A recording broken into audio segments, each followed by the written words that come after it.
listen to music underwater and count your strokes at the same time, or measure your pulse while jogging, all with one device. The Dash was created by Nikolaj Hviid, a former athlete. It's an earphone that works as a fitness computer, providing the wearer with information on the body's performance. Information like heart readings. Nikolaj is still building a prototype with his team in Munich.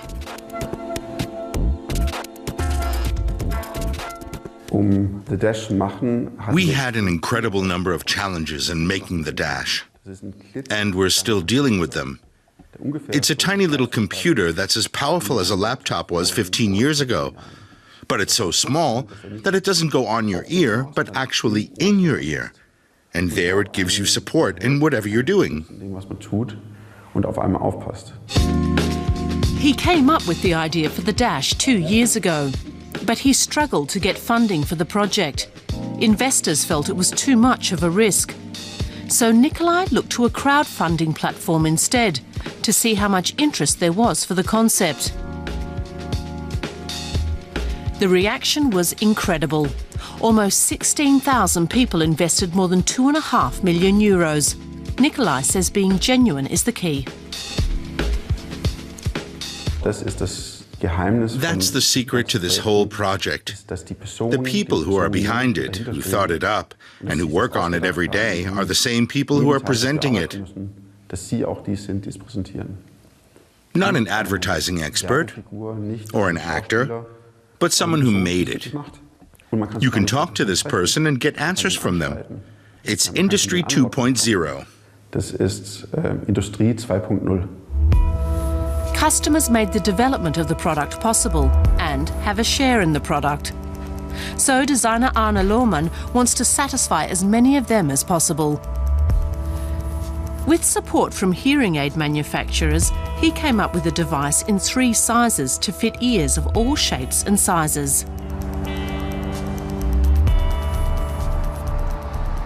We scanned thousands of ears and used that data to generate a model ear. It's basically the typical ear based on all the other ears we scanned. And I built the product to fit that. All of the product's surfaces were developed to fit that inner ear.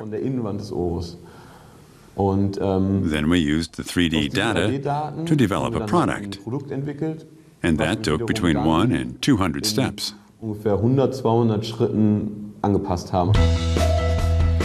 Crowdfunding offers developers with unconventional ideas an alternative to banks as they seek the financial resources they need.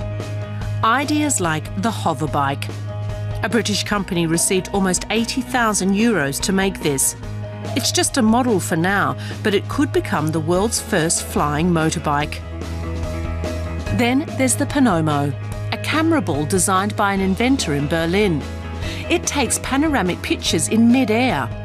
After a successful crowdfunding campaign, banks were willing to provide loans for the project too. And how about making music from vegetables, or any other item for that matter?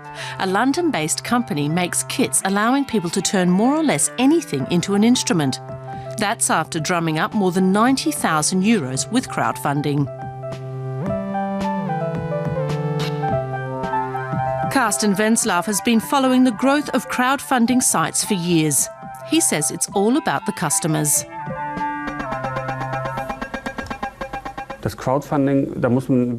You need to have a crazy idea or find a niche.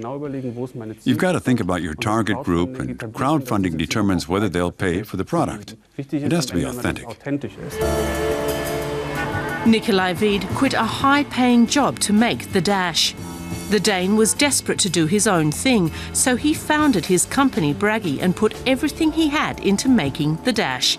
But he needed plenty of help at home to follow his heart. The big risk was that my wife wouldn't support the idea. We have 2 young children, so it's not easy.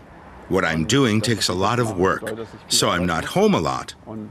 My wife covers me so that I can do this. The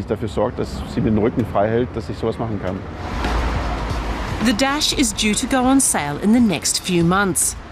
The investors who helped make the dream a reality will be rewarded with the first models off the production line.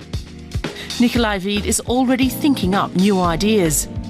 Maybe he'll turn to crowdfunding once again.